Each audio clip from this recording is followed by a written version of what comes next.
question was, what were the Eagles doing on the back end with the coverage and the way they were covering that was allowing their front four to get there so quickly and make Mahomes so uncomfortable? It's funny watching the tape. I was in the stadium. I was sitting high up on the 50-yard line. So, and I'm not sitting there taking notes, but I noticed some things. And I even said to Jeff and Adam early this week that I thought they literally lined up in a two high safety structure on every single play, which in fact they did. Now that doesn't mean they played solely two high safety structure because they did have some pre-snap some post-snap movement, but what they felt was going into the game that their D line was simply better than the O line for the Chiefs. So what the Eagles said going in was, we're far more athletic. We can line up, we can play, we can stunt. Starting in the second quarter, they stunted a ton with multiple stunt concepts, which played to their athleticism. So, and then on the back end, what they did, Carl, was they played variations of two high safety coverage, predominantly cover four, but also snaps of what we call cover six, which is cover two to the boundary and cover four to the field, and then some snaps of cover eight, which is the reverse. It's cover two to the field and cover four to the boundary. So they played it with incredible discipline. Would you diagnose that play for her, Greg? I'll tell you exactly what happened on that play. See, that play came out of the pistol formation. It was the seventh snap of the pistol formation in the game, and the first six times they were in the pistol, they ran the ball.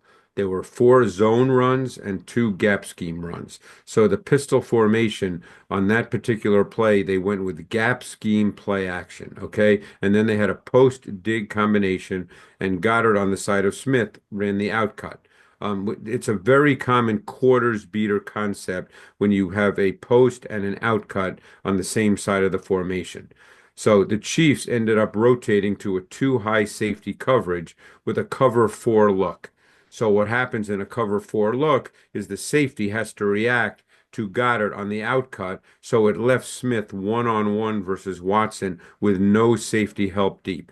And Smith ran by Watson to the post, making it an easy read for Hurts, and he just threw a really good ball. Hey, Greg. Hey, Jeff. Hey, Frank. Hey, Greg, I'm going to ask you about probably the one mistake in the game, which was the interception. So obviously Talking Bolton about lines up Hurts's interception? correct. Yes. Yeah. So Bolton obviously lines up in the A gap, and then it just to me looked like Cam Jurgens thought Mekhi Becton, I guess, was gonna take him.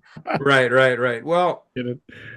I mean, I looked at that play over and over, and without knowing exactly what, the call is, here's what I thought. I thought that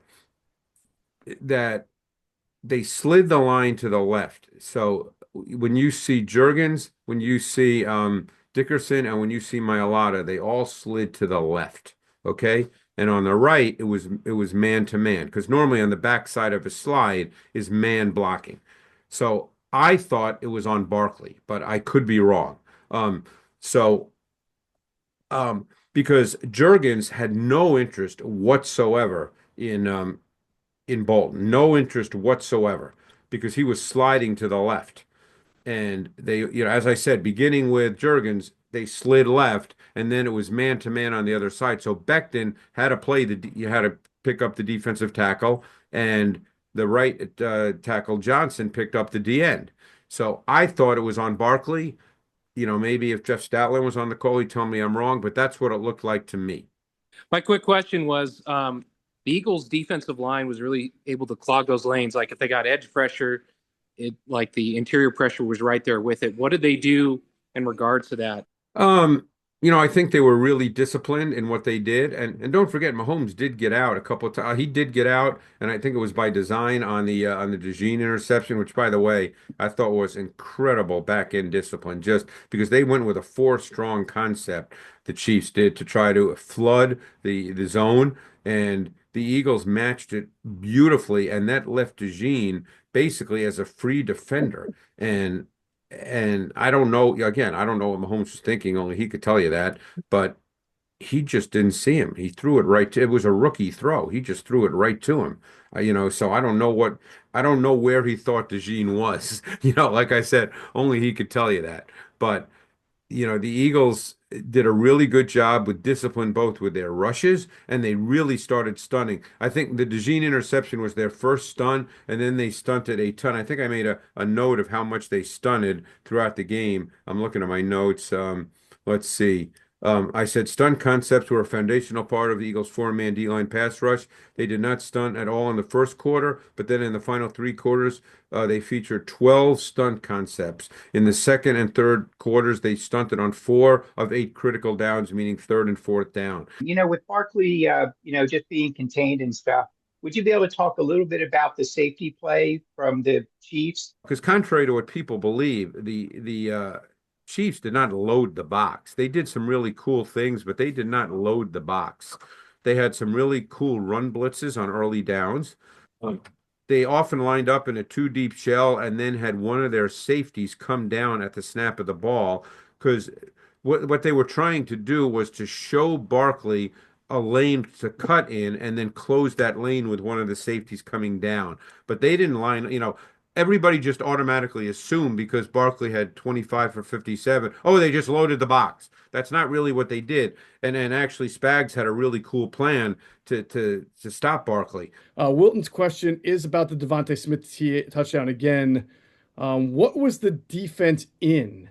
So I know you described it a little bit, but was that can you go and get through again what the defense the Chiefs were playing? Well, they tried to disguise because they showed a single high look pre-snap, and then post-snap it went to too high, and it was kind of a quarters look. And it turned out and that particular play call was a quarters beater, so it worked out perfectly for the Eagles because they could have beaten single high as well because it was both a quarters beater and a single high beater because the route concept to Smith's side is a quarters beater, okay? Because what they did is they ran Smith to the post and Goddard ran deep enough before his outcut so the safety would then have to match him, okay? So that was the quarters beater side. But if they got single high, it was also a post cross combination. So against cover three, that's a cover three beater because then you have the crosser as well, which Right. beats cover three.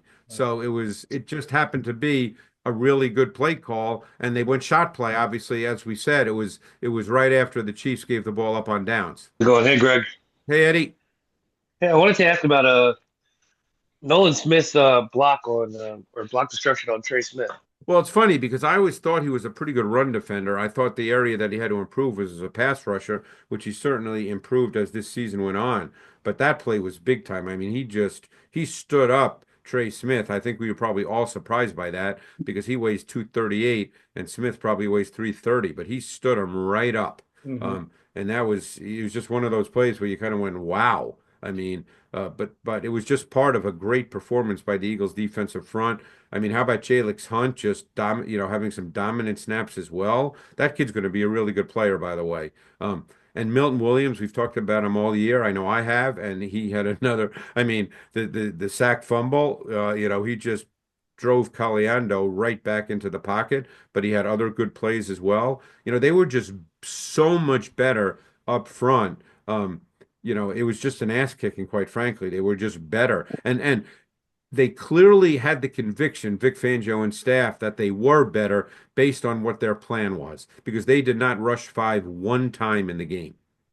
Well, was it the double teams on Jalen Carter that allowed, I guess, the rest of the defensive line to eat the way that they did? Not necessarily, because they didn't double team Carter as much as you would have thought, because they let Trey Smith block him one-on-one quite a bit. And there were times where Carter just, beat Smith, but it ended up not impacting the play because somebody else made a play. But they did not. They let Trey Smith block him one-on-one quite a bit. But I was so surprised the way LIX Hunt played. I was telling my family the whole game. Yeah. Well, it's funny because the Hunt Sweat sack on 2nd and 14 on the Chiefs' fourth possession. Again, it was a four-man D-line pass rush. They played cover 6 behind it. It was actually their first snap of cover six. And it took away Mahomes' first look to Brown on the hitch route into the boundary because cover six, you're playing cover two into the boundary, and Mahomes, and so therefore the corner sits low. He becomes a rolled corner, roll down corner, and that's where Mahomes looked because it was the first snap of cover six. So he probably figured they were still playing cover four, and he'd have the hitch, but he didn't have it because Mitchell was sitting low. So Mahomes then took a quick look to the other side but lost focus. And Hunt's speed to power, he just drove back Tooney right into the Oh yeah, pocket. And Sweat yeah. beat the double team of Kelsey and Pacheco. And but Hunt, he just drove Tooney.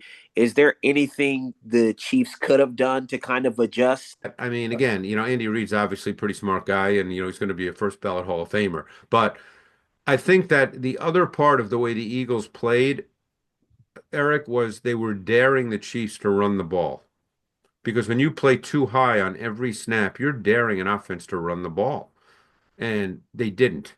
They first of all, they only had 20 plays in the first half, but only three of them were runs by running backs.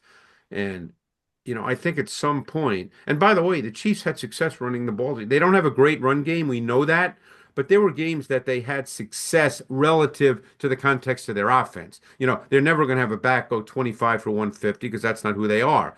But, in the championship game, they ran the ball, with some meaningful success. And they just didn't run the ball at all. And I think that was part of, you've also heard me say, Eric, coaches coach against coaches. And I think Vic truly felt, and it turned out to be right, that Andy Reid would not run the ball in a big game like this.